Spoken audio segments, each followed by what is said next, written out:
Welcome friends, आज की educational video presentation का शीर्षक संबंधित है बीए, बीकॉम, ऑनर्स अंग्रेजी, बीए, ऑनर्स राजनीति विज्ञान, साथ ही बीए, ऑनर्स अर्थशास्त्र के जेनरिक इलेक्टिव सब्जेक्ट इतिहास, सेमेस्टर 1 से। हमारी पुस्तक का नाम है दिल्ली, प्राचीन काल से प्रारंभिक आधुनिक इतिहास के निर्माण तक। और आज का हमारा टॉपिक है हस्तिनापुर, ऐतिहासिक तथ्य और दर्शनीय स्थल।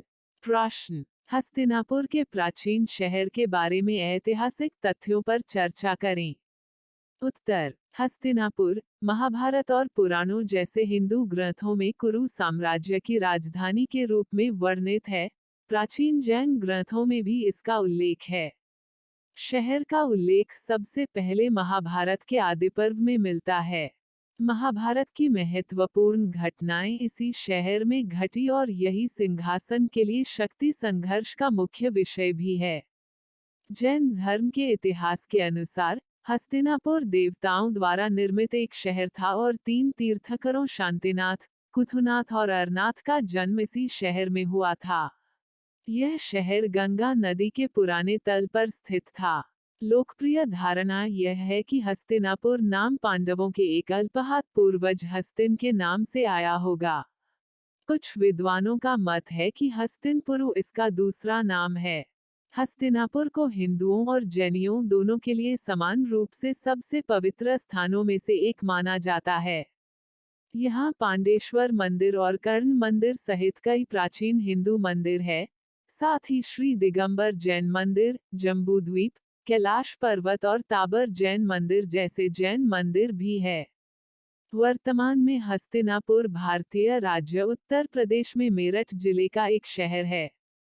संस्कृत में हस्तिनापुर हस्तिना यानी हाथी और पुरा यानी माहर से हाथियों के शहर का बोध कराता है।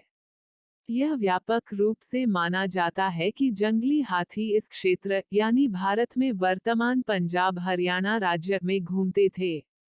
इसलिए शायद यह नाम इस वन्यजीव घटना को इंगित करता है। इसका इतिहास महाभारत काल तक का है। कहा जाता है कि इस शहर का नाम राजा हस्ती के नाम पर पड़ा था। इसका उल्लेख रामायण में भी मिलता है। हस्तिनापुर में गंगा नदी को पार करने के बाद वे पश्चिम की ओर बढ़े और कुछ जंगलों के माध्यम से पांचाल राज्य पहुंचे और अच्छी तरह से देख रहे थे। झीलों और नदियों को साफ पानी से भर दिया गया। ऊपर वर्णित संदेशवाहक अपने मिशन की अत्यावश्यक प्रकृति के कारण तेजी से चले गए। इस क्षेत्र के प्रारंभिक पुरातात्विक अवशेष गेरुए रंग की मिट्टी के बर्तनों की संस्कृति से संबंधित हैं, जो गंगा यमुना दोआब की कांस्य युग की संस्कृति थी, जो लगभग 1200 ईसा पूर्व लौह युग की संस्कृति में परिवर्तित हो गया। इस क्षेत्र पर चित्रित प्रव्यय संस्कृति का कब्जा था, जो वैदिक काल से मेल खाती है। महाभारत में हस्तिनापुर को कौरवों के कुरु साम्राज्य की राजधानी के रूप में चित्रित किया गया है। महाभारत की कई घटनाएं हस्तिनापुर शहर में सेट की गई थीं। महाभारत के अनुसार 100 कौरव भाई इस शहर में राजा धृतराष्ट्र की पत्नी रानी गांधारी के यहाँ पैदा हुए थे। गंगा के तट पर हस्तिनापुर के पास 2 स्थान द्रौपदी घाट और काम घाट महाभारत के पात्रों का संदर्भ देते हैं। पुराणों में हस्तिनापुर का पहला संदर्भ शहर को सम्राट भरत के राज्य की राजधानी के रूप में प्रस्तुत करता है।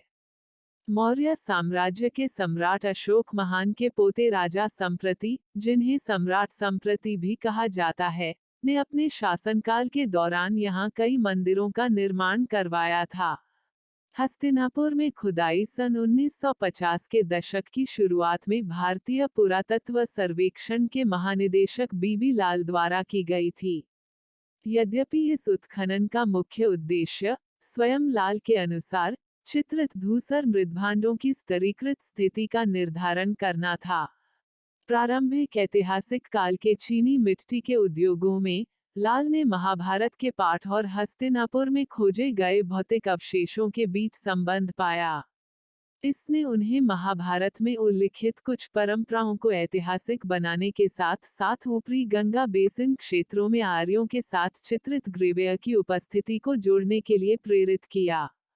हस्तिनापुर को दिल्ली सरकार के तहत एक परगना के रूप में आईन अकबरी में सूचीबद्ध किया गया है, जो शाही खजाने के लिए बड़ा राजस्व पैदा करता है, साथ ही पैदल सेना और घुड़सवार सेना की भी आपूर्ति करता है। लेखक अबुल फजल इब्न मुबारक ने गंगा पर स्थित एक प्राचीन हिंदू बस्ती का वर्णन भी किया है। ब्रिटिश भारत के दौरान हस्तिनापुर पर राजा नयन सिंह नगर का शासन था, जिन्होंने हस्तिनापुर में और उसके आसपास कई हिंदू मंदिरों का निर्माण किया था। वर्तमान में हस्तिनापुर भारत में उत्तर प्रदेश के दोआब क्षेत्र में एक शहर है, जो मेरठ से लगभग 37 किलोमीटर और राष्ट्रीय राजमार्ग 34 पर दिल्ली के उत्तर पूर्व में लगभग 96 किलोमीटर दूर है। 6 फरवरी सन 1949 को जवाहरलाल नेहरू द्वारा स्थापित किया गया। हस्तिनापुर शहर के दर्शनीय स्थल: 1. श्री दिगंबर जैन प्राचीन बड़ा मंदिर। श्री दिगंबर जैन बड़ा मंदिर हस्तिनापुर के सबसे पुराने जैन मंदिरों में से एक है। माना जाता है कि मुख्य मंदिर सन 1801 में राजा हरसुख राय के तत्वावधान में बनाया गया था, जो सम्राट शाह आलम द्वितीय के शाही खजांची थे। मंदिर में कई अन्य सुविधाएं भी हैं, जिनमें पुलिस स्टेशन, दिगंबर जैन गुरुकुल और उदासीन आश्रम शामिल हैं। जल मंदिर, जैन पुस्तकालय, आचार्य विद्यानंद संग्रहालय और प्राचीन निशियाजी सहित कई पर्यटक आकर्षण मुख्य मंदिर से कुछ किलोमीटर की दूरी पर स्थित हैं। 2. श्री श्वेतांबर जैन अष्टापद तीर्थ। श्री हस्तिनापुर जैन श्वेतांबर तीर्थ ट्रस्ट के तत्वावधान में श्री अष्टापद तीर्थ का निर्माण किया गया है। यह पहले तीर्थंकर ऋषभनाथ को समर्पित 46 मीटर ऊंची संरचना है। 3. कैलाश पर्वत रचना। कैलाश पर्वत 40 मीटर ऊंची संरचना है, जिसका निर्माण श्री दिगंबर जैन मंदिर, हस्तिनापुर के तत्वावधान में किया गया है। कैलाश पर्वत परिसर में कई जैन मंदिर हैं, जिनमें यात्री निवास और भोजनशाला शामिल हैं। कैलाश पर्वत के परिसर में एक सभागार और एक हेलीपैड भी है। 4. जम्बूद्वीप जैन तीर्थ। जम्बूद्वीप जैन ब्रह्मांड विज्ञान के एक मॉडल का चित्रण करते हुए सन 1985 में श्री ज्ञानमती माताजी की देखरेख में यहां डिजाइन किया गया था। 5. पांडेश्वर मंदिर। हस्तिनापुर के प्राचीन शहर के ऐतिहासिक स्थान पर स्थित पांडेश्वर मंदिर शिव को समर्पित है। यह मंदिर वह स्थान माना जाता है जहां कौरवों और पांडवों ने वेदों और पुराणों में शिक्षा प्राप्त की थी। खंडहरों के बीच एक पहाड़ी पर हिंदू देवी काली का एक मंदिर और कई हिंदू आश्रम भी मौजूद हैं। किंवदंती है कि महाभारत काल में पांडु के ज्येष्ठ पुत्र युधिष्ठिर ने महाभारत के युद्ध से पहले पांडेश्वर महादेव मंदिर में शिवलिंग की स्थापना की थी और शिव से युद्ध जीतने का वरदान मांगा था। 6. कर्ण मंदिर। यह मंदिर पांडेश्वर मंदिर के पास गंगा के किनारे एक पुरानी घाटी पर स्थित है। माना जाता है कि काम मंदिर के अंदर शिवलिंग की स्थापना महाभारत के प्रमुख व्यक्तियों में से एक कर्ण ने की थी। 7. भाई धर्म सिंह गुरुद्वारा। यह हस्तिनापुर से लगभग 2.5 किलोमीटर दूर सफपोर गांव में स्थित एक छोटा गुरुद्वारा है। 8. हस्तिनापुर अभयारण्य। हस्तिनापुर अभयारण्य सन 1986 में स्थापित भारत में प्रमुख वन्यजीव परियोजनाओं में से एक है। अभयारण्य एक विस्तृत क्षेत्र में फैला हुआ है, जिसमें उत्तर प्रदेश के मेरठ, गाजियाबाद, गौतम बुद्ध नगर, बिजनौर, हापुड़ और ज्योतिबा फुले नगर जिले शामिल हैं।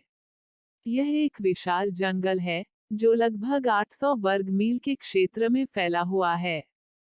तो कुल मिलाकर इस प्रस्तुति में हमने हस्तिनापुर के प्राचीन शहर के बारे में ऐतिहासिक तथ्यों पर जानकारी प्राप्त की। प्रस्तुति समापन। आपका धन्यवाद। Disclaimer: This notes has been made after a lot of research, yet the accuracy of the answers may vary. The author assumes no responsibility or liability for any errors or omissions in the content of this notes.